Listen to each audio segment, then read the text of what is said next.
Hola, ¿cómo están?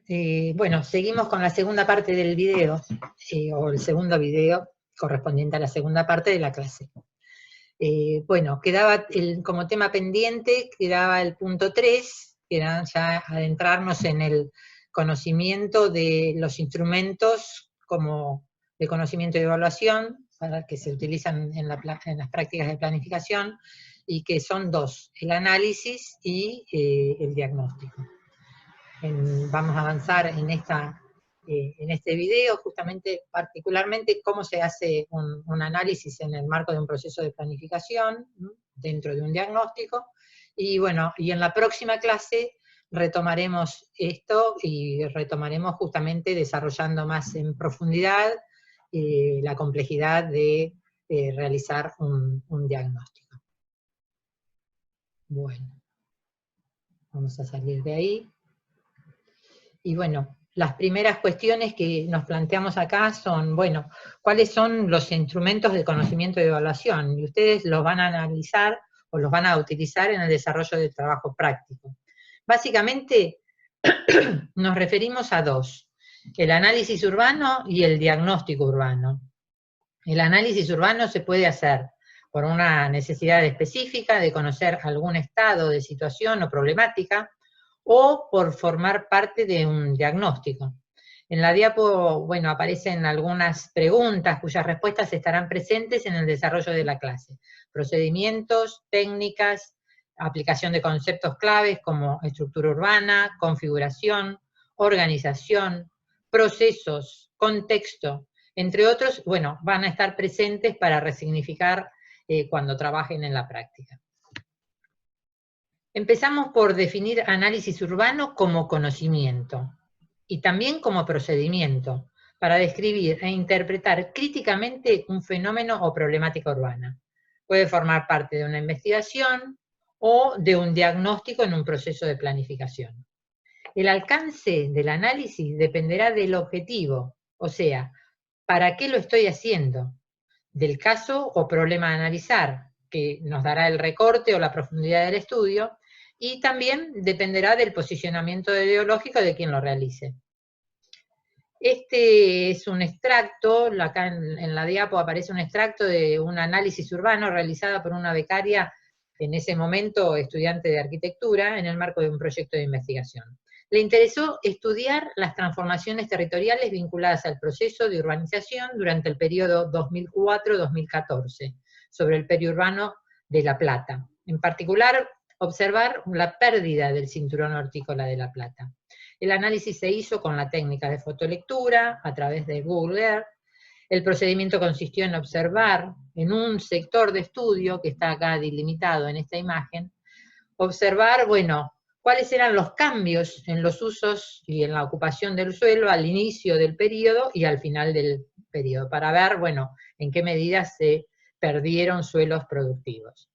También formó parte del análisis generar cartografía probatoria para observar, para mirar, y la cuantificación de superficies, ¿no? Es también una forma de desarrollar un análisis, ¿no? Cuantificó la pérdida de suelo productivo y los procesos de desplazamiento de las actividades productivas hacia otro lugar. Miremoslo como un análisis en sí mismo. Las imágenes muestran el sector de estudio y veamos, bueno, cuáles son los componentes de ese análisis. El sector de estudio en un contexto territorial mayor, las actividades hortícola, floricultura, también las residenciales en conflicto, que son las que aparecen ahí en la foto, la medición precisa identificando los cambios de uso observados en las fotos satelitales y matrices de cuantificación para evaluar la magnitud de esos cambios. Bueno, este es un análisis en sí mismo, que empieza y termina en sí mismo. Ahora, veamos, cuando nos referimos a diagnóstico urbano, también lo denominamos como instrumento de conocimiento, pero con una mayor complejidad y desarrollo, porque además de los resultados propios del análisis, el diagnóstico, en un proceso de planificación, tiene que aportar además las orientaciones o los lineamientos fundamentales para la intervención. Del propio diagnóstico surgen las primeras ideas como para poder intervenir. En el procedimiento resulta imprescindible interpretar las problemáticas, jerarquizarlas, identificar las demandas sociales, los conflictos de intereses y aquellos rasgos fundamentales que podemos interpretarlos desde la estructura urbana. El diagnóstico puede ser general, estudiando con el mismo grado de profundidad a todos los componentes de la estructura urbana, por ejemplo, para hacer una propuesta de ordenamiento urbano, o el diagnóstico puede ser sectorial, para los casos en que el objetivo se circunscribe a alguna problemática o acción a implementar, por ejemplo, la política habitacional, la política de transporte. Entonces son diagnósticos sectoriales. Recuperamos con este gráfico las etapas de un proceso de planificación urbana. No sé si la recuerdan: diagnóstico, propuesta, ejecución o implementación, evaluación y gestión. Se inicia, bueno, a partir de una necesidad concreta que se traduce en un objetivo a lograr. En base a ese objetivo, eso ténganlo presente, que si no hay objetivo no se inicia el proceso. Tiene que arrancar con un objetivo. Es la primera idea propositiva que se tiene, hacer algo, mejorar algo. En base a ese objetivo, que surge de una encomienda política, se elabora un plan de trabajo donde cada etapa del proceso se precisan, bueno, qué tareas se van a hacer, qué recursos o procedimientos se van a involucrar, cuáles serán los tiempos previstos para cada etapa, y bueno, y los productos esperados de cada una de esas etapas.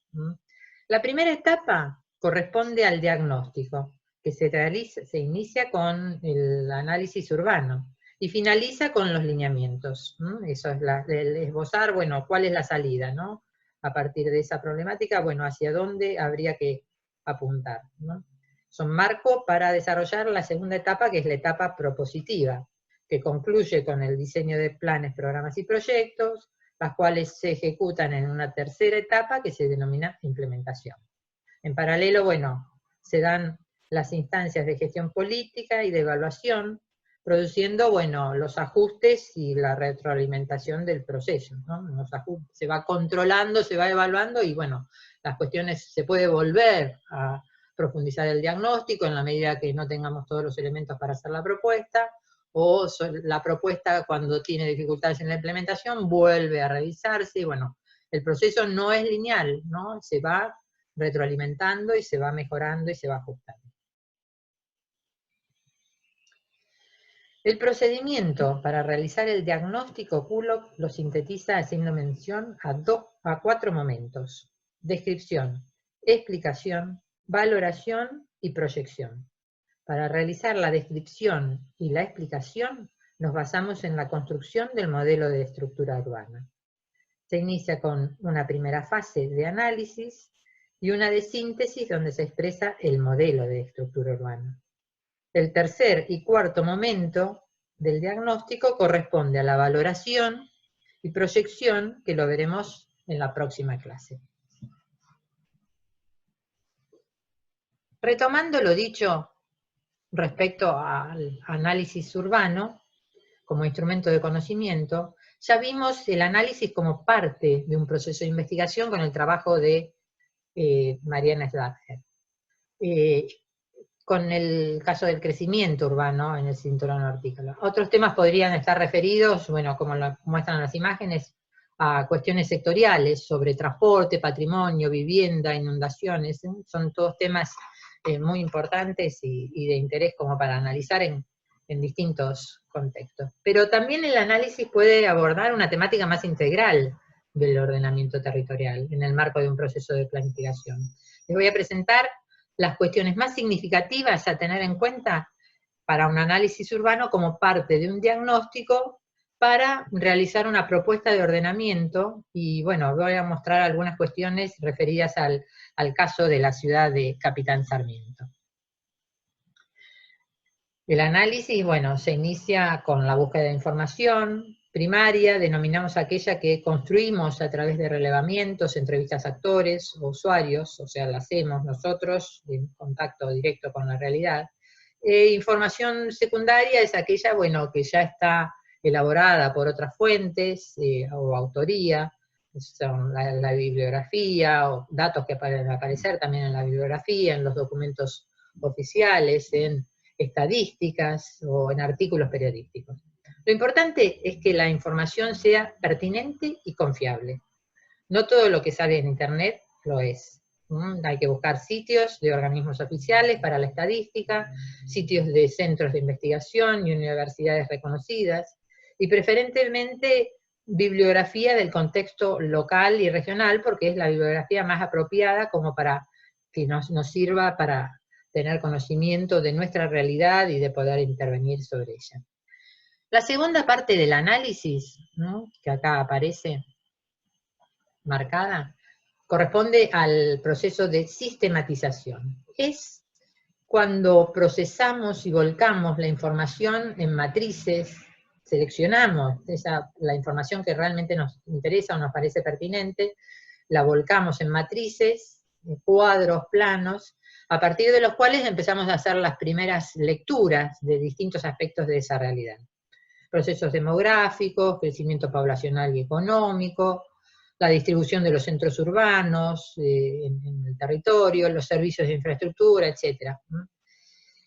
La tercera etapa ya es cuando desarrollamos el momento analítico del diagnóstico, con la descripción, explicación a través del modelo de estructura urbana, y con la valoración y proyección a través de identificar conflictos, potencialidades y tendencias reconocidas en esa realidad, ¿no?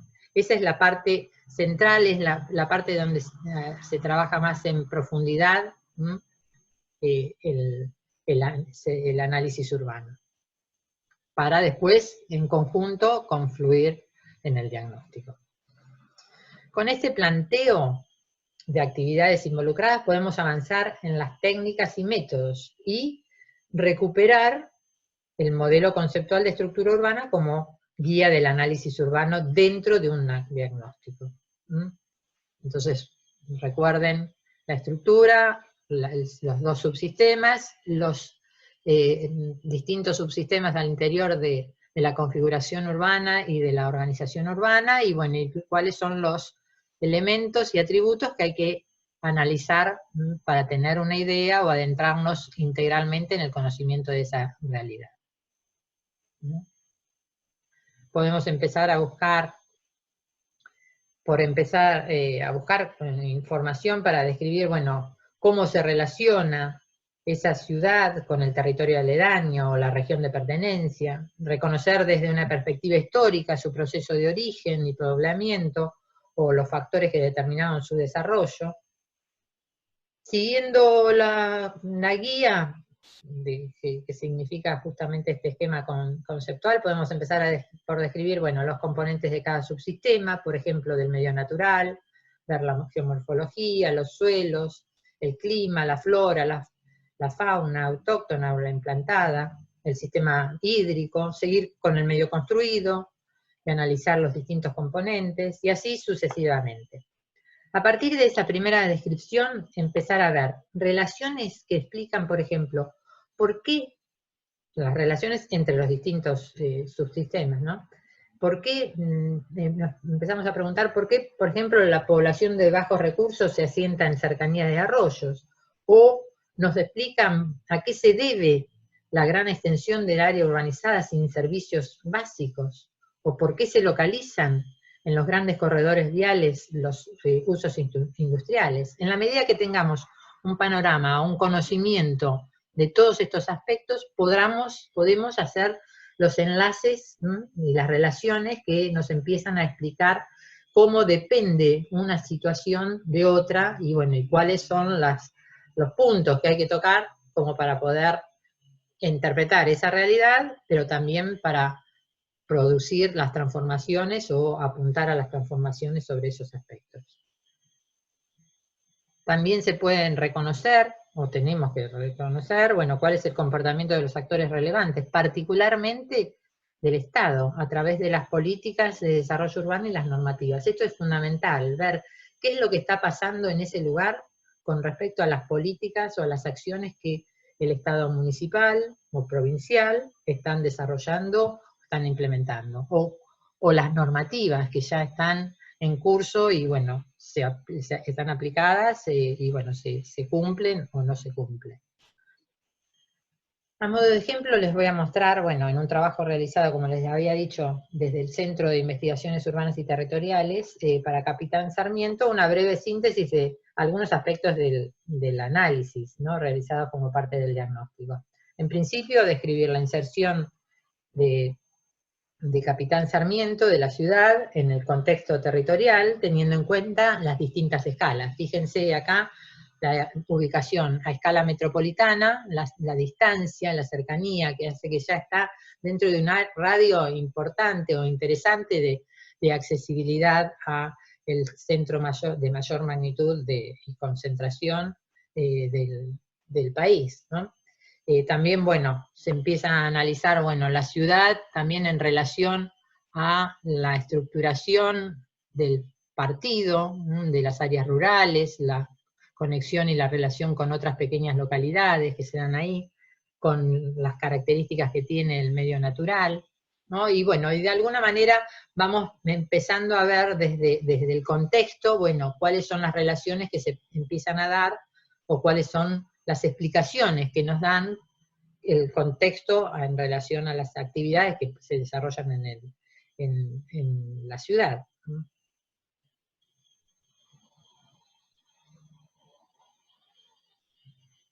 Y ya en el análisis de la planta urbana específicamente, podemos empezar a hacernos una serie de preguntas para que nos guíen justamente como para describir las condiciones del medio natural, como cuál es la aptitud del suelo para desarrollar las actividades productivas o para fundar estructuras edilicias, cuáles son las condiciones de relieve donde se emplaza la planta urbana, cuál es el sistema hídrico superficial. También resulta importante identificar los recursos paisajísticos de interés, producto de implantación de las masas forestales o del entorno rural, o del arbolado urbano, o aspectos negativos como la pérdida de alteración o alteración de los recursos naturales, del agua, aire, del suelo, la contaminación que se surge también por las actividades extractivas, las cavas, o por los desagües de efluentes industriales, ¿no? Todas estas cuestiones se empiezan a explicar a partir de relacionar con otros subsistemas, obviamente. Pero en particular sobre el medio natural, tengamos presente que, bueno, algunas cuestiones nosotros las vamos a poder utilizar trabajando información, pero básicamente partimos de la idea que una tarea de planificación urbana se desarrolla con especialistas en cada una de estas materias, ¿no? En realidad, un ecólogo o ecólogo o geólogo o algún especialista en las ciencias forestales, bueno, son los especialistas que nos tienen que aportar conocimientos sobre estas cuestiones, ¿no? Nosotros podemos manejar alguna información, pero el que sabe interpretar todo mejor esa información es justamente el que lo tiene como especialidad. El medio natural, entendido desde una doble acepción, nosotros entendemos como soporte físico antropizado, que históricamente fue considerado de esa manera, ¿no? A partir del accionar del hombre, la necesidad o la pretensión de dominar la naturaleza, bueno, lo toma como soporte, ¿no? Pero en realidad en este momento, además de esa consideración, se considera también como un conjunto de ecosistemas del cual forma parte el hombre, ¿no? Reflexionemos en este contexto de pandemia y también vinculado a los cambios climáticos que se están dando, bueno, cómo el hombre quedó debilitado frente a la naturaleza, ¿no? Que hasta ahora parecía que la estaba dominando, ¿no? Pero bueno, se nos está poniendo en contra. Simplemente, bueno, en esta diapo un listado de los componentes a describir.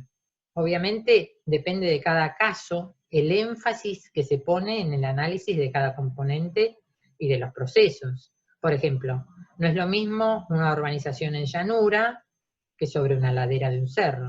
Los procesos naturales para atender son diferentes.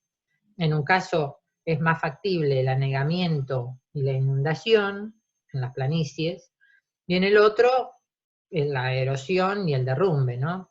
Las primeras relaciones que podemos hacer se relacionan con, por ejemplo, el condicionamiento de los trazados, ¿no? No es lo mismo un trazado de una trama ortogonal irregular en una planicie que tratar de llevar esa trama a una ladera, ¿no? Las ondulaciones y todo, las ondulaciones en el suelo en realidad nos llevan a buscar trazados más sinuosos que vayan acompañando justamente esas ondulaciones. ¿Cómo construir información útil para vincular las condiciones del medio natural con las del medio construido? Acá alguna cartografía que se realizó justamente para analizar la planta urbana de Capitán Sarmiento, ¿no? Uno de los bordes de la planta urbana de Capitán Sarmiento está definido por el arroyo Caguané, que está acá en esta imagen, ¿no? Fíjense, por acá está la planta urbana, esta es la ruta, este es el ferrocarril, y acá pasa el arroyo, ¿no? En realidad, a partir del estudio de la planimetría, altimetría, se puede reconocer, bueno, las condiciones del relieve, ¿no? Y ver cuáles son las curvas de nivel que me están mandando la línea de la zona más baja y cuáles las de las más altas, ¿no? Las más bajas están acá, cercanas al arroyo, y las más altas están elevadas, y nos van mostrando, bueno, que la planta urbana y ese trazado prácticamente está con una declinación y con una inclinación hacia uno de sus lados, ¿no? Y tratando, y eso determina que las aguas escurran justamente de un lado al otro de la planta urbana. Si relacionamos esta información, por ejemplo, con el medio construido, podemos empezar a ver justamente las primeras relaciones que explican también la contaminación del arroyo, ¿no? Porque ya que el arroyo recibe efluentes de una planta avícola que está localizada justamente sobre la ruta y en este lugar, ¿no? Entonces, ya empezamos a ver, analizando el propio recurso de la naturaleza, bueno, cuáles son sus condiciones a partir de las condiciones de asentamiento sobre las riberas.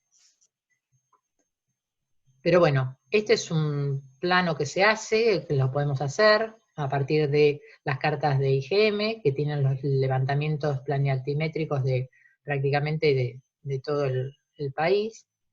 Y bueno, y podemos empezar a mirar las curvas de nivel y superponerlas en la planta urbana, en el trazado, para ver, bueno, cuáles son las zonas más altas, cuáles son las más bajas, cuáles son los indicamientos que hay, o cuáles son los anegamientos o lagunas que empiezan a aparecer en algunos lugares.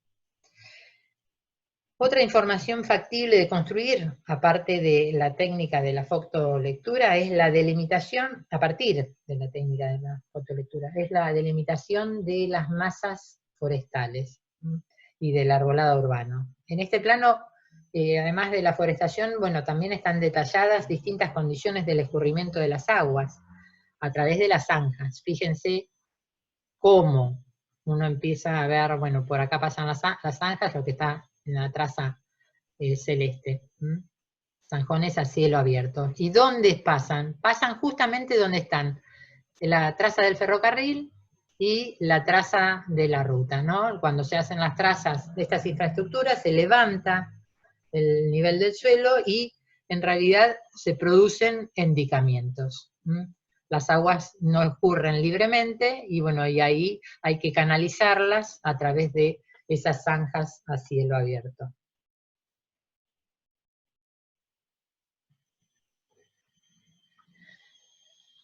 Bueno, pasamos a otro de los subsistemas del medio construido. el otro subsistema de la configuración urbana. ¿Qué queremos conocer? Aquí solo aparecen también un estado de atributos y relaciones de algunos componentes que definen al medio construido, ¿no? Y que les pueden resultar útiles como para encarar el análisis urbano. Por ejemplo, cuál es la relación entre el espacio público y el espacio privado, cómo se conectan los distintos sectores del área de estudio, ¿no? Ver de qué manera los trazados, bueno, tienen cierta continuidad, qué disponibilidad de suelo libre queda para ocupar, dónde se encuentra ese espacio vacante, de qué dominio es. Bueno, todos esos son algunas de las cuestiones que nos permiten justamente dar respuesta a partir del análisis del medio construido.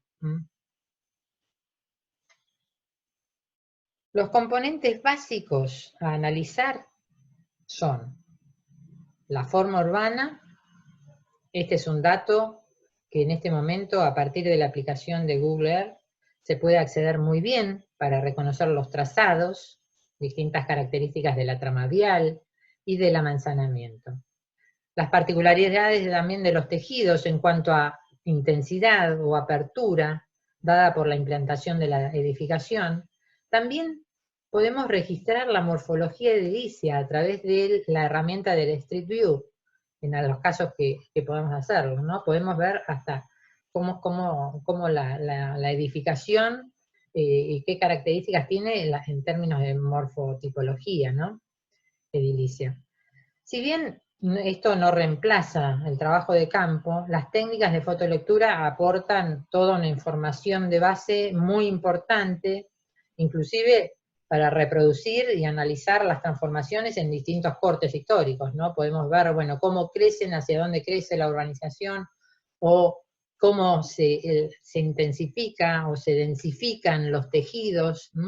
Podemos ver las fotos en un periodo anterior. En realidad tenemos acceso desde el año 2004 a fotos como para realizar este tipo de lecturas, y bueno, podemos ir viendo, hacer un seguimiento de muchos de los procesos que se dan de urbanización en nuestras ciudades. Otro componente que caracteriza al medio construido son los usos del suelo, ¿no? Entendido como espacio, el uso del suelo es un espacio asignado o en el que se desarrolla una actividad. En este caso se puede obtener información de organismos oficiales, ¿no?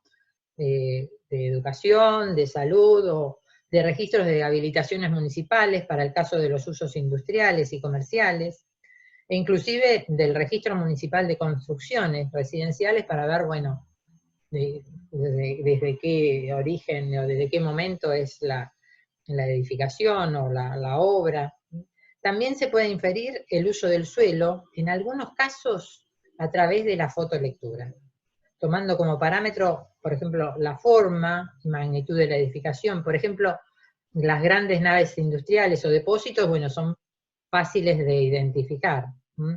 O también a partir de estudiar, por ejemplo, el patrón de una villa, que es en realidad, si uno los empieza a analizar en profundidad, ve que tienen techos pequeños, adosados, con pasajes angostos y sinuosos, o de un asentamiento informal, que es distinto, pero también se puede identificar, y bueno, y con este reconocimiento del patrón de cada una de estas tipologías urbanas, uno puede, a través de la fotolectura, tener una primera aproximación o acercamiento a dónde identificarlo, dónde se ubica, qué características tiene ese asentamiento. Pero bueno, necesariamente para contar con un conocimiento más preciso del tipo y del rubro del uso, se necesita hacer un relevamiento a pie o en auto, registrando el uso sobre una base con parcelamiento catastral, cada uno de los usos. Bueno, y finalmente, el tercer componente importante del medio construido son las redes de infraestructuras, ¿no? En gran parte de las redes se pueden observar en un recorrido, particularmente las referidas al sistema de vínculos viales y ferroviarios, pero en realidad la información de la prestación de los servicios de energía electricidad y gas, y de saneamiento y agua, y de recolección de residuos, necesariamente provienen de los organismos de gobiernos y de las empresas prestatarias, ¿no? La provisión de los servicios de infraestructura cada vez resulta una condición más difícil de alcanzar al conjunto de la ciudad, ¿no? Condicionando la calidad de vida de la población y restringiendo, en casos, el desarrollo también de actividades productivas, ¿no? Ni hablar, bueno, en el contexto de pandemia, de lo que hemos visto, que grandes sectores de la población no tienen ni posibilidad de acceder a agua, ¿no? Bueno, en la diapo anterior vimos aspectos relativos a la recolección de información. Ahora vamos a ver cuál es la importancia que tiene el análisis de cada variable o atributo. En principio, de la forma urbana. El trazado. El trazado es el componente estructurador de una planta urbana.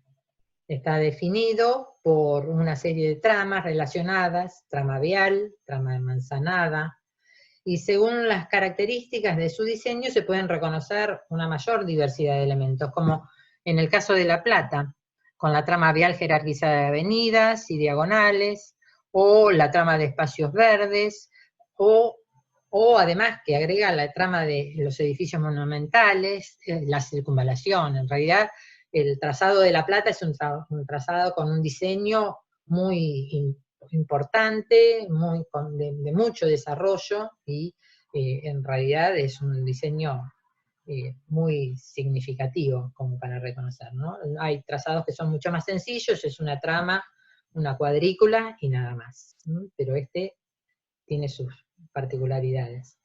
Bueno, del trazado, además de sus reglas de composición, porque en realidad también eso se puede analizar, ¿no? Cómo surgen las reglas de composición del trazado.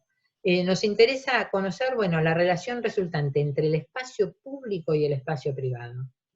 Este es un dato muy importante, ¿no? Y el trazado define eso, dónde empieza lo público y dónde termina lo público y empieza lo privado. Este es un dato muy importante, ¿no? Más allá de la forma, ya que el espacio público es un recurso escaso y es difícil de aumentar en magnitud. Contrariamente, las tendencias en los modos de producción del suelo muestran procesos de privatización del espacio urbano, barrios cerrados, y otras modalidades que, si bien no están cerrados, también se reconocen como fragmentos sociourbanos, ¿no?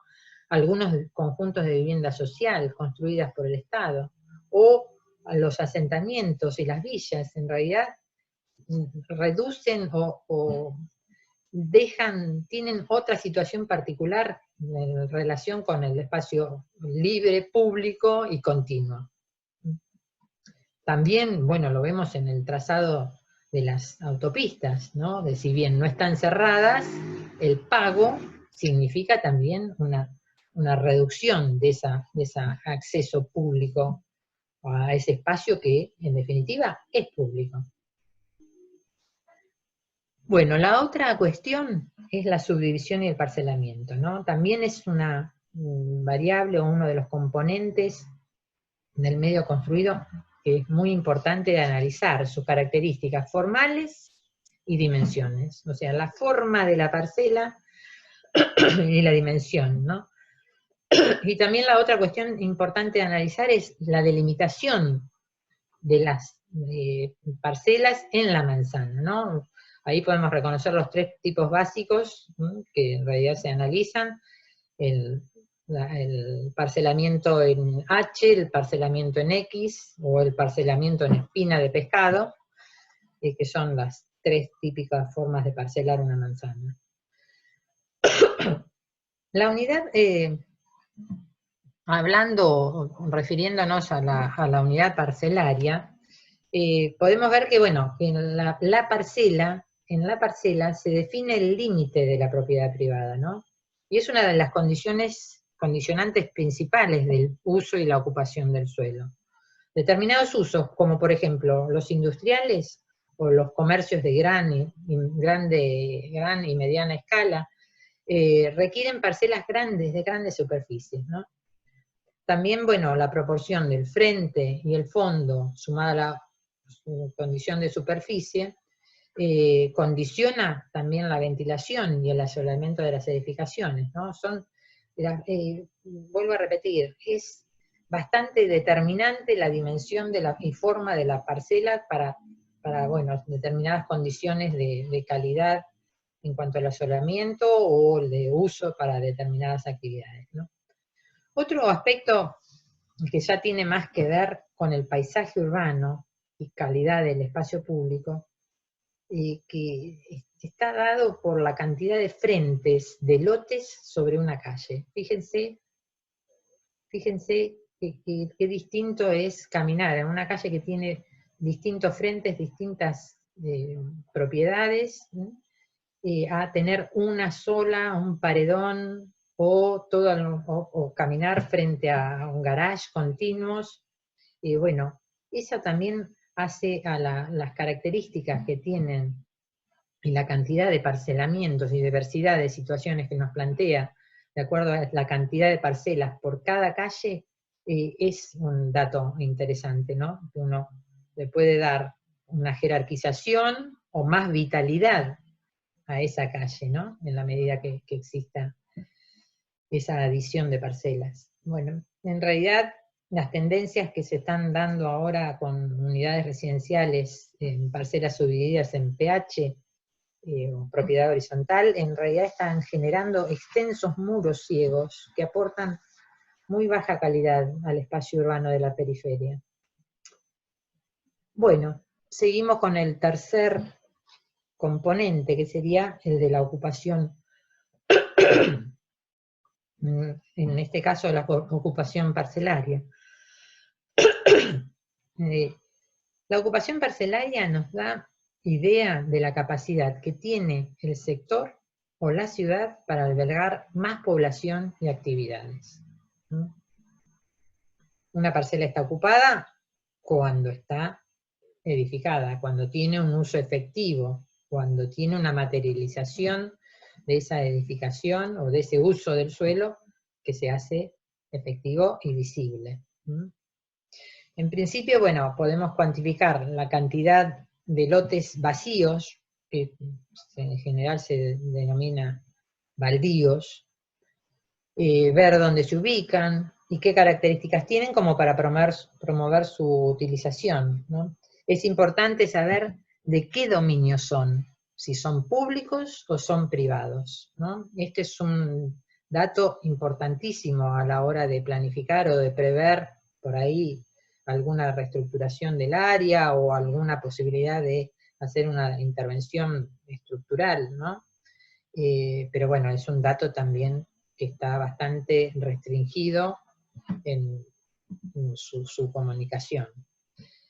Pero bueno, pero también en un análisis un poco más fino, puedo analizar el grado de ocupación edilicia y el estado de la edificación, porque a partir de esa valoración puedo identificar también áreas que son potenciales de renovar, ¿no? Además de la refuncionalización que pueden tener algunos usos, por ejemplo industriales desactivados, industrias en retroceso, o que buscan otro lugar porque en realidad no requieren de tanto espacio, con el cambio de las tecnologías, por ahí son otros los requerimientos, entonces se quedan grandes espacios o grandes naves industriales sin utilizar, y bueno, se pueden refuncionalizar, o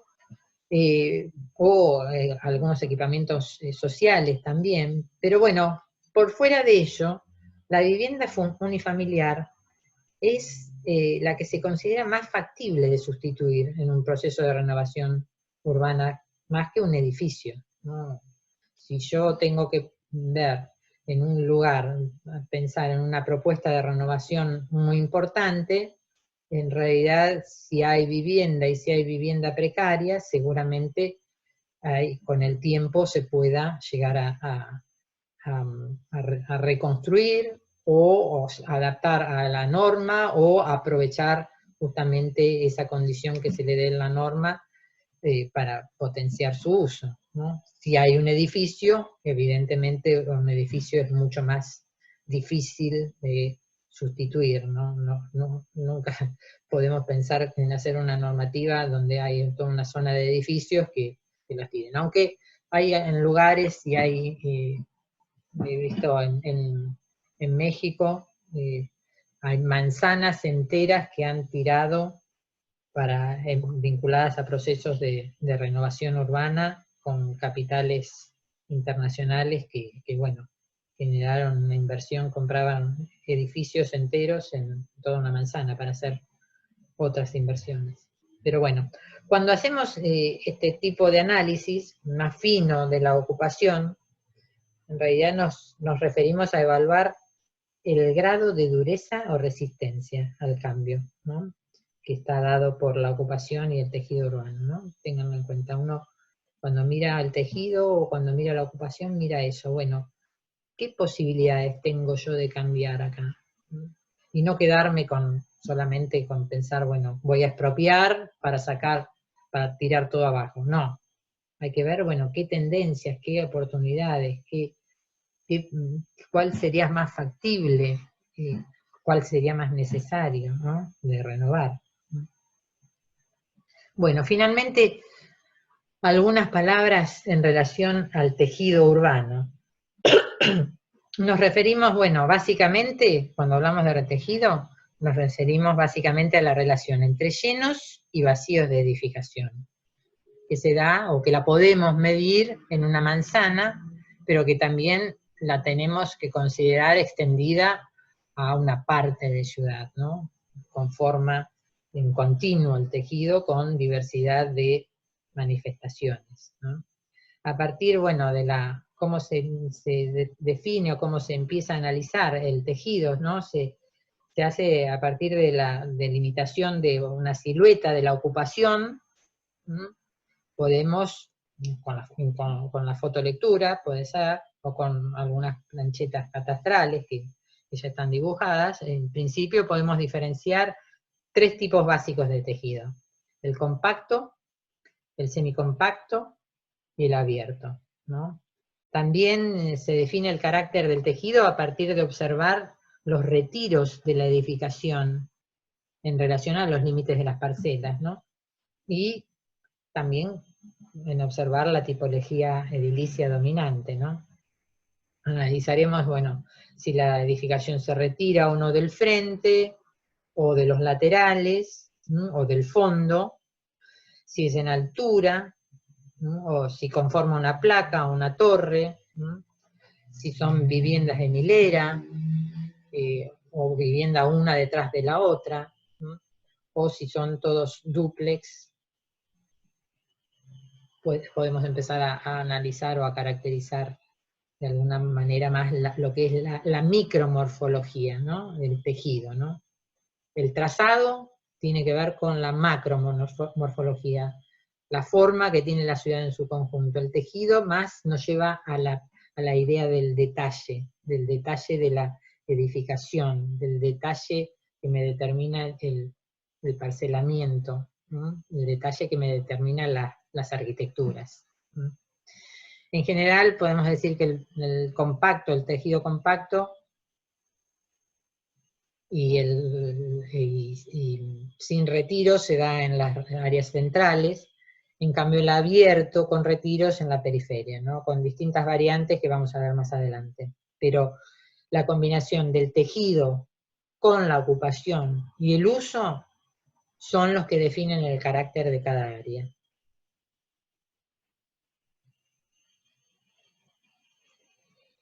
Acá en las imágenes podemos ver, bueno, esa relación entre los distintos componentes de la forma urbana, ¿no? El carácter que se expresa, por ejemplo, en esta foto más grande, en la más grande, que es el centro, el área central de Salta, o un sector del borde urbano, en el área metropolitana, o un sector más del periurbano, donde en realidad todavía coexisten las actividades hortícolas o de las actividades productivas con la residencial.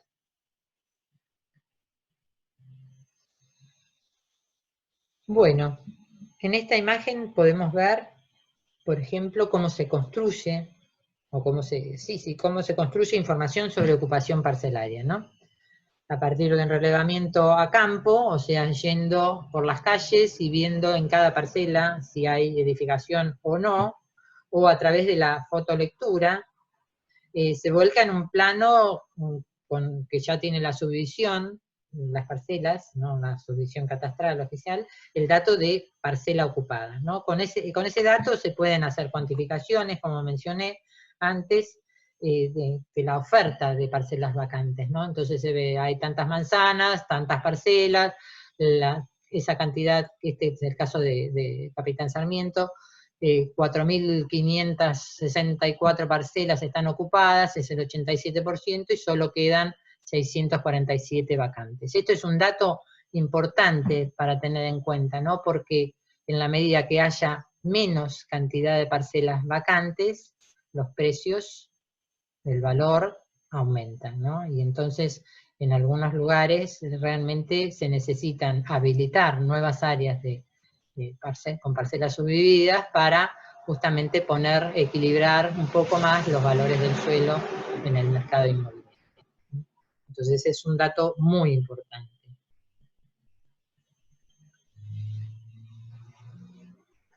También se puede sacar, con ese dato de las parcelas ocupadas y parcelas vacantes, se puede sacar el porcentaje de parcelas ocupadas por manzana, ¿no?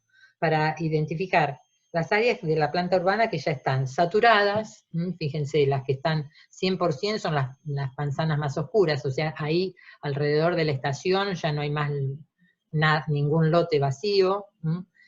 Los rojos tienen que ver ya que hay algunos lotes vacíos, pocos, pero hay, casi un 25% de los lotes están vacíos, y después así sucesivamente cada vez menor cantidad de lotes vacíos, ¿no? A mostrarnos, por ejemplo, que hay algunas manzanas que están totalmente vacías, ¿no?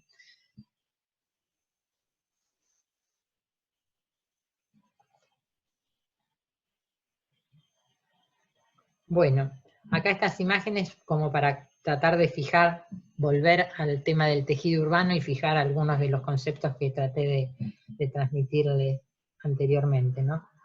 No sé, acá podemos diferenciar distintos tipos de tejidos. Como les decía inicialmente, bueno, tejido semicompacto, el que está acá en la foto está arriba. Una situación intermedia entre lleno y vacío. Si lo medimos con precisión, podría ser entre el 40 y el 60% de la superficie está ocupada, ¿no? Y tiene algún retiro. En cambio, el tejido abierto tendría más del 40% de la superficie está libre, ¿no? Y con retiros de todos los límites. Fíjense, las viviendas, ¿no?, están exentas. Y fíjense que si hablamos que está por debajo del 40%, el 60% sí o sí es libre. Fíjense que en este caso, donde están los bloques, las placas estas, en este, las placas y esas torres, también podemos hablar de un tejido abierto. Las edificaciones están exentas, están armadas como grupos en algunos casos, pero bueno, lo que predomina es el espacio abierto, el espacio libre. Y en este otro caso, bueno, podemos ver un tejido compacto, donde el tejido compacto en realidad tiene un porcentaje de superficie ocupada que es mayor del 60%, ¿no? En general, el tejido compacto se da en las áreas centrales, donde están los equipamientos comerciales, cines, depósitos y otros usos fundamentalmente relacionados con los servicios, que requieren una importante superficie de edificación, ¿no? Y por lo tanto, bueno, muchas veces están fuera de la norma, no dejan superficie libre, ¿no? O la norma, la ley 8912, cuando cayó, en el momento en que cayó ya en las áreas centrales ya prácticamente estaban todas ocupadas, entonces era muy difícil revertir esa esa situación, ¿no? Pero también en una de las imágenes, fíjense las imágenes de acá abajo del tejido compacto, en realidad podemos ver, el tejido compacto es muy característico de los centros históricos, ¿no? Y también de todos los asentamientos y las villas. En realidad el espacio es reducido, el espacio libre es muy reducido, ¿no? Y el valor del edificado es muy importante. Podemos ver también situaciones particulares de tejido determinadas por la morfología edilicia y por la densidad, ¿no? Por ejemplo, con el caso, de un lado podemos ver el caso de las viviendas multifamiliares de alta densidad, con tejido abierto, o el de los edificios de Catalinas, que en el área central, que también en apariencia son tejido abierto, pero que también tienen todo un basamento que los va, en cierta forma, los va interrelacionando.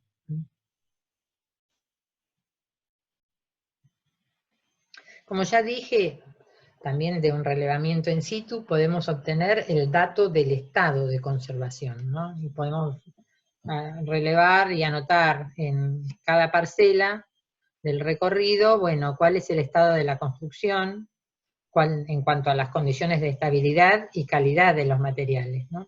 En el caso de General Sarmiento pudimos reconocer, una vez que hicimos todo el recorrido, bueno, que hay áreas, las áreas de borde, es donde se encuentran las construcciones más precarias, ¿no? Y hay un área bastante importante y significativa sobre este sector. Fíjense el predominio del rojo, ¿no? Pero lo importante es que quisiera transmitirles es, bueno, la necesidad de tener un relevamiento preciso, porque en la medida que sacamos o podemos recabar información precisa, cuando volcamos al plano, tenemos una lectura espectacular de qué es lo que está sucediendo en ese lugar, ¿no? Entonces podemos ver, bueno, dónde está la edificación buena y cómo se empieza a deteriorar o a tener otras condiciones en la periferia. En realidad se da, en términos generales, se da así, ¿no? En este momento, inclusive, es una tendencia que ha sido histórica, ¿no? Que hacia las periferias están las zonas más deprimidas, salvo en las grandes ciudades, que en este momento justamente las periferias, con los procesos de suburbanización, se están alojando quienes tienen más poderes adquisitivos, no en barrios cerrados o en barrios parques, y bueno, y han levantado justamente la condición o las características de calidad de la construcción. Pero en términos generales, siempre el borde de la periferia es donde se alojan o donde se localizan, bueno, las viviendas un poco más precarias. Pero sí, después van a ver que también tiene una vinculación directa con las características del medio social en que se asientan en ese lugar.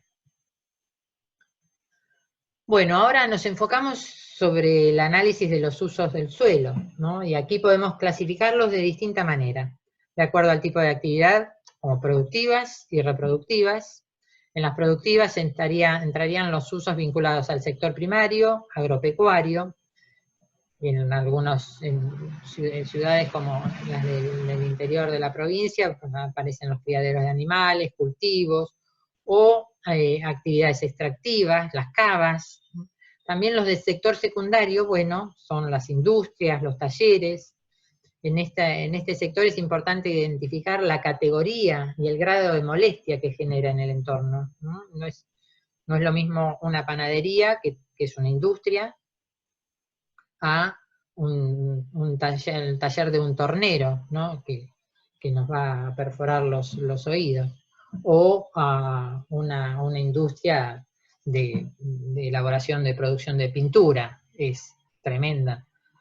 Así que, bueno, es importante no solamente saber si hay o no industria, sino qué características tiene, qué categoría tiene, ¿no? según el grado de molestia. Bueno, y los usos del sector terciario, que son los comercios, servicios, administración, ahí hay toda una extensa clasificación y son los que en general se localizan y definen el carácter de las áreas centrales, ¿no?, de una ciudad. Bueno, los usos vinculados a la reproducción social son básicamente usos residenciales, diferenciando distintas tipologías, por ejemplo, lo que es vivienda individual o lo que es vivienda multifamiliar, también teniendo en cuenta el modo de producción de la vivienda, si es vivienda social, si es un asentamiento, si es una villa, si es un barrio cerrado. También hay otra cantidad de usos que son los usos recreativos, ¿no?, de los espacios verdes y las plazas.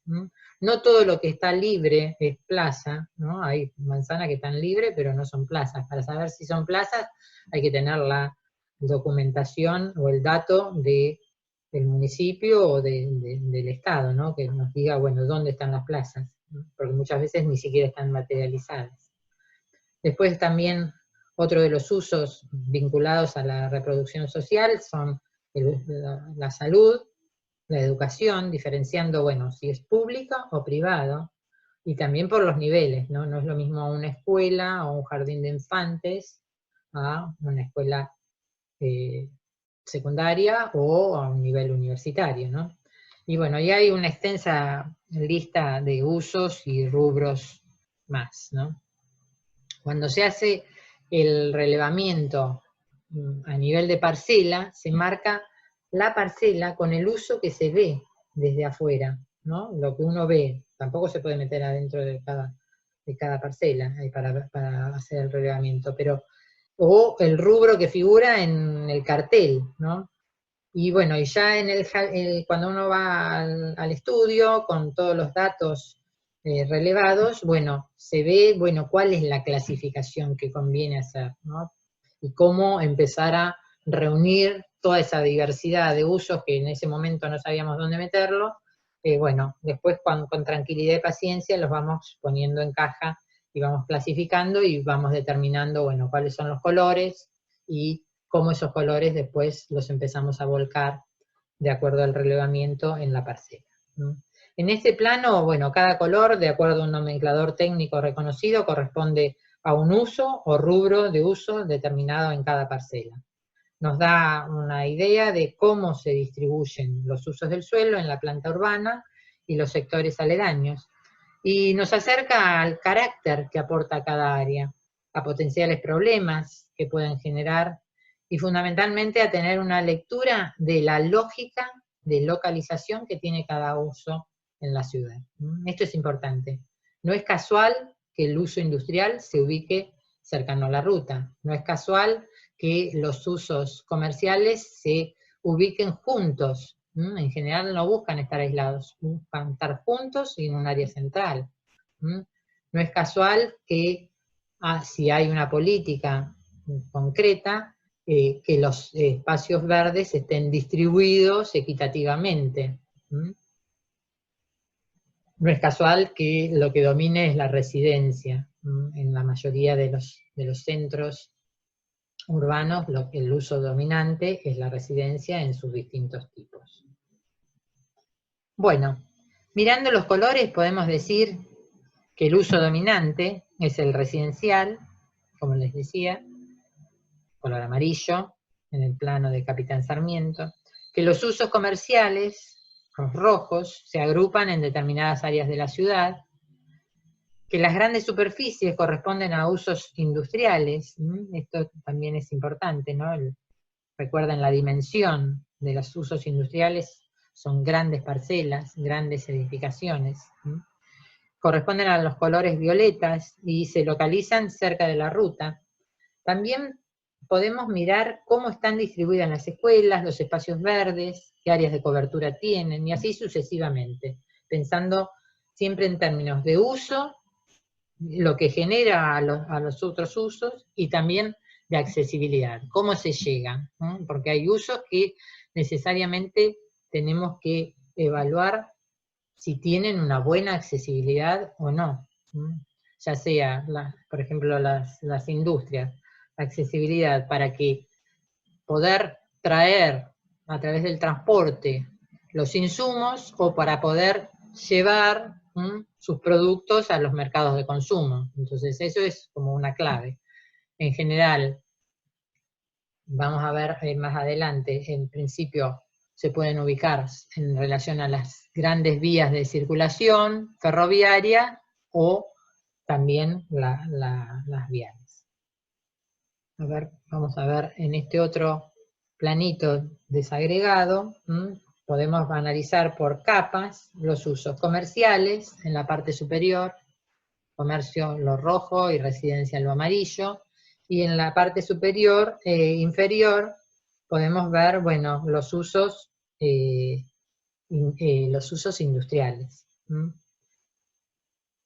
Podemos ver, en principio, en el superior, vemos que frente a la estación de ferrocarril, en principio se ubicaron todos los usos comerciales, ¿no?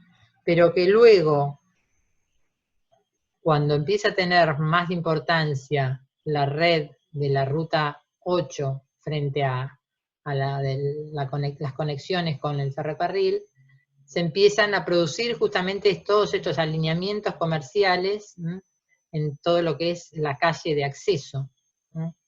Y bueno, y en algunos también comercios en las cercanías de la ruta. Eso es una de las cuestiones que uno empieza a analizar, ¿no? Cómo esas tendencias van cambiando y van generándose nuevos agrupamientos y nuevas lógicas. Y fíjense en el de abajo, si miramos la capa de los usos industriales, pasa algo similar. Los primeros silos estaban ubicados acá, y algunos frigoríficos, sobre todo en la primera hilera. Este todavía subsiste y de alguna manera es una de los factores de depredación de ese sector de la ciudad. Pero después, en realidad,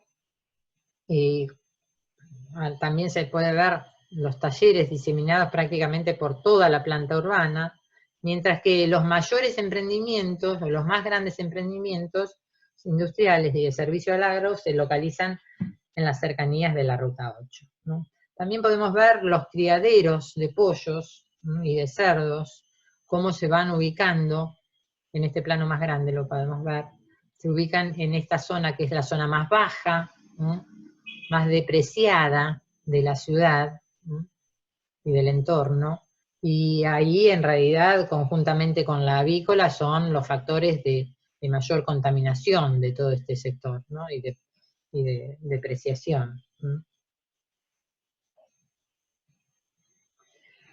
Como parte del análisis del medio construido es importante mencionar las infraestructuras, ¿no? Condicionan cada vez más y son cada vez más relevantes para la calidad de vida en la ciudad. No solo por la calidad de vida y confort, sino, como lo estamos viendo en el contexto de pandemia, por las mínimas e indispensables condiciones de salud que nos da tener acceso a agua en calidad, en cantidad, y a desagües cloacales con tratamientos adecuados, ¿no? Es importante identificar las áreas con coberturas de servicios básicos, en principio. Las redes de agua, cloaca, electricidad y pavimento, que son los básicos que están, inclusive por ley, están definidos para una urbanización.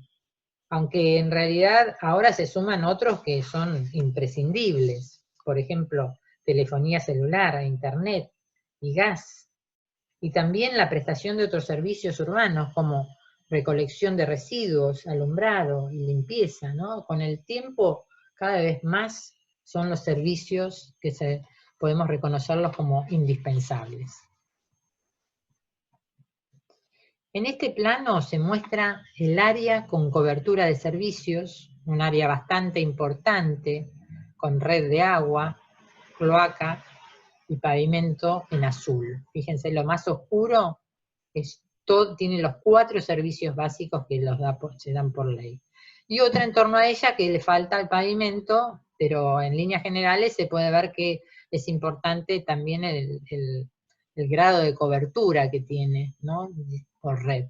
Pero también es necesario, además de ver el área cubierta con los servicios por red, ver a qué cantidad de beneficiarios, ¿no?, o cuál es la población cubierta, ¿no?, o cuál es la cantidad de parcelas cubiertas para ver si estamos hablando de una buena cobertura o no. Pasamos a otra cuestión, ¿no? Pasamos a la organización social para ver aspectos del análisis del medio social. Acá, en la diapo, están algunas preguntas básicas como para encarar el análisis. ¿Qué cantidad de población reside en el área? ¿Cómo se distribuye? ¿Qué desigualdades se expresan?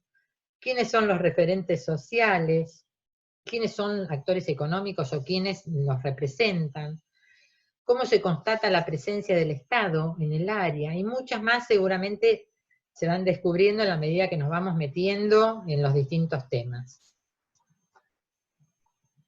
El medio social, entendido a partir de la organización social, con determinados rasgos demográficos, culturales, económicos, a mi entender constituye el análisis más complejo e imprescindible a la vez de realizar, porque en realidad es el medio social el que le otorga mayor especificidad al caso que tenemos que analizar, y con el que mayor compromiso tenemos desde la planificación.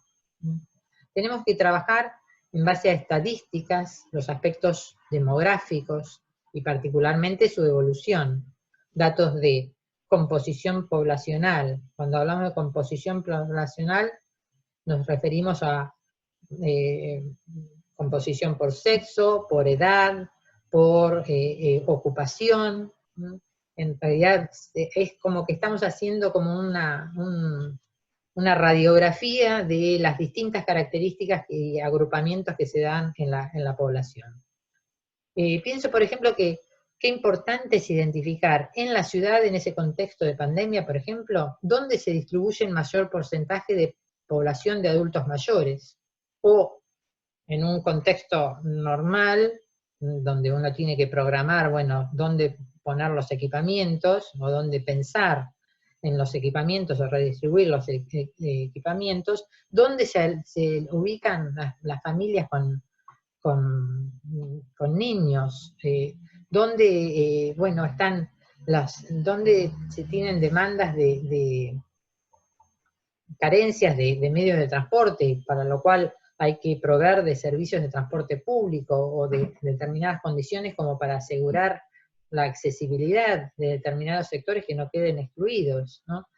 También pensando, por ejemplo, en evaluar la cercanía a unidades sanitarias, o a escuelas, o a actividades recreativas cercanas como para ir caminando, ¿no? Fíjense lo que se está diciendo en este momento, ¿no? Hay que tratar de moverse en los negocios o en los equipamientos de cercanía para no generar justamente mayores movimientos, ¿no? La necesidad de pensar también en esos términos. La población como una demandante, ¿no? Pero realmente tratar de ajustar justamente a esas necesidades, a esas pautas culturales, a esas demandas sociales, ¿no? Otros aspectos importantes son las pautas culturales e identitarias, ¿no? Podemos acceder a información de este tipo a través de artículos periodísticos, textos que nos acerquen a la historia del lugar y sus referentes sociales, y que muchas veces nos dan la explicación de determinados hitos urbanos o modalidades que quizás nosotros en una recorrida no le vemos ningún valor, pero para la comunidad sí lo tiene, ¿no? Así que es importante también adentrarse en esas cuestiones, ¿no? Desde lo socioeconómico podemos tener un acercamiento a las condiciones de empleo de esa población, y en algunos casos explicar también las desigualdades, ¿no? A partir de los distintos niveles de ingresos, ¿no? Que se dan en ese lugar, o en ese lugar respecto a otros lugares, ¿no? O las necesidades también de resolver las demandas de transporte público generadas por el acceso al trabajo, ¿no? Si nosotros podemos ver a qué se dedica la gente que está empleada, podemos ver qué demandas de viajes, ¿no?, se tienen que satisfacer. Pero bueno, también, como me referí específicamente, bueno, una de las cuestiones necesarias es identificar los actores relevantes que intervienen sobre esta área. Esta cuestión se puede indagar a través de artículos e información periodística también, ¿no? O con la realización de entrevistas a actores del ámbito público, económico, social, académico, involucrado o que tengan conocimiento del área. No toda la información se vuelca a planos, ¿no? En realidad, esto cuando inicialmente decíamos, bueno, hay elementos o componentes no formales, ¿no? Pero bueno, nos referimos a la organización social, pero bueno, hay cuestiones de la organización social que tienen su correlato en el espacio y los podemos ubicar, ¿no? Lo podemos espacializar, ¿no? Y acá vamos a ver dos indicadores que son sumamente importantes de espacializar. Uno básico es la densidad poblacional, ¿no? La cantidad de personas concentradas en un área de superficie, ¿no? Cantidad de personas por hectárea, es un indicador que ustedes seguramente conocen de las ordenanzas municipales de acá de la provincia de Buenos Aires, ¿no? La densidad nos acerca al conocimiento de la distribución de la población y el grado de concentración. Fíjense los colores. En el caso de Capitán Sarmiento se constata una diferencia respecto a otras realidades, ¿no? Fíjense, ¿dónde están las densidades más altas? Están en los bordes. Y tienen que ver justamente con los conjuntos de vivienda del Estado. Y las densidades más bajas están en este sector, que es un sector más alto, la planiatimetría nos daba el más alto, pero que es de últimas consolidación, pero fíjense en el área central, o lo que sería el área comercial y central, en realidad las densidades no son las más altas, son las que están de segundo grado, ¿no? Es como que es al revés. Está más alto en los bordes, las rojos y las marrones, y las densidades más bajas están al interior, ¿no? En realidad eso tiene que ver, en algunos casos, en principio, porque son áreas que ya están más consolidadas, con residentes históricos, o también que en realidad los usos comerciales han ido como socavando y han ido sustituyendo totalmente lo que es el uso residencial, y por lo tanto, bueno, no tienen población alojada. Otro indicador importante son las necesidades básicas, el indicador de necesidades básicas insatisfechas, NBI. Y la espacialización del indicador nos permite acercar, bueno, fundamentalmente al reconocimiento de las desigualdades sociales, particularmente en relación a las condiciones de vida en la ciudad. Fíjense cómo nos da una situación más favorable, menos gente con necesidades básicas insatisfechas en este área central, y en los mayores porcentajes de NBI de población con NBI se dan acá en este sector, que era coincidente con el área más precaria en cuanto a sus construcciones, ¿no?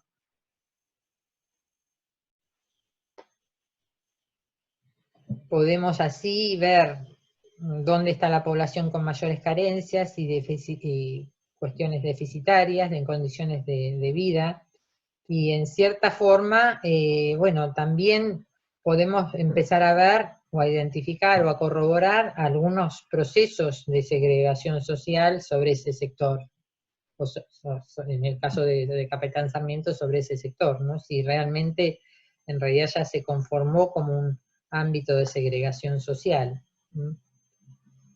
También hay que tener en cuenta que para dimensionar este indicador es necesario compararlo con otros de referencia, ¿no? Porque en realidad, si bien ese salto es importante, bueno, en realidad el promedio es mucho más bajo. Para Capitán Sarmiento, si buscamos el NBI, le da un valor de 9,1, que es una cifra bastante baja, si la comparamos con, por ejemplo, La Plata, que registró 12%, o con Berazategui, que tiene un 19%, ¿no? Pero de promedio. Acá estamos hablando de 19 con el más alto, el más negativo. Así que por ahí es importante tomar para todos estos datos y estos indicadores de referencias y compararlos. Por ejemplo, con ciudades del mismo tamaño o con ciudades, en este caso, cercanas dentro de la misma región, que tienen las mismas actividades, o las características o rasgos de desarrollo son similares, ¿no? Porque tampoco lo podemos comparar con una realidad metropolitana, que es totalmente distinta, obviamente siempre nos va a dar muchísima mejor calidad en estos lugares, ¿no? Pero bueno, ya estamos con el último subsistema a analizar, que es el medio productivo. Aquí algunas preguntas conductoras del análisis. En principio, preguntarnos, ¿cuáles son las actividades económicas generadoras de riqueza? ¿Cuáles aportan más al desarrollo económico y social?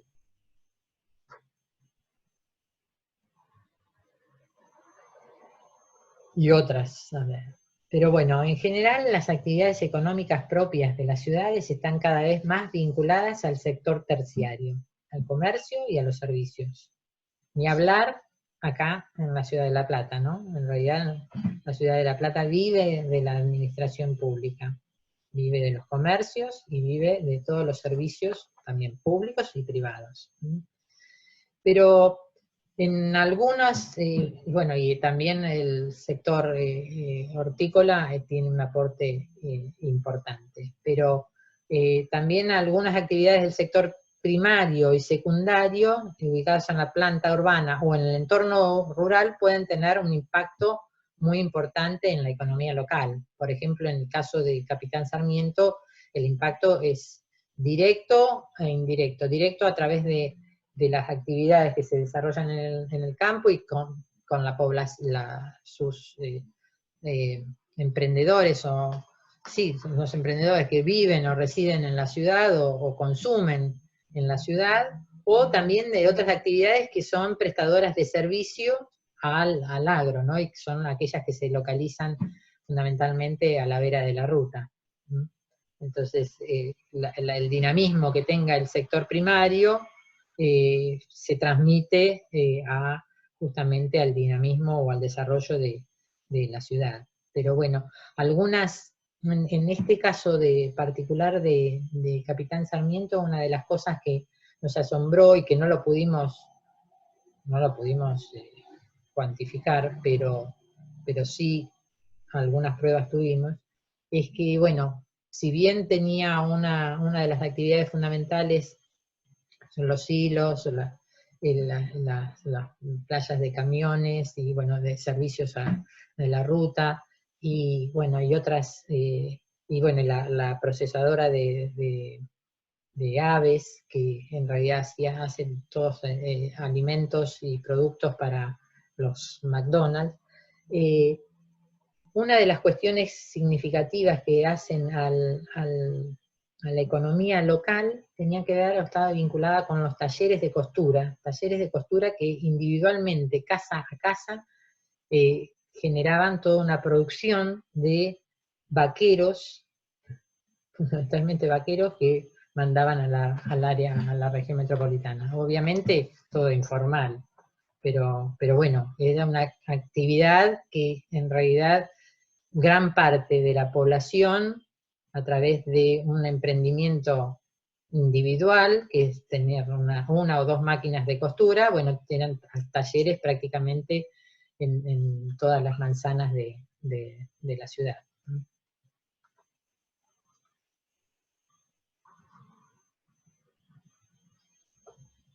Bueno, como les decía, en el caso de Capitán Sarmiento,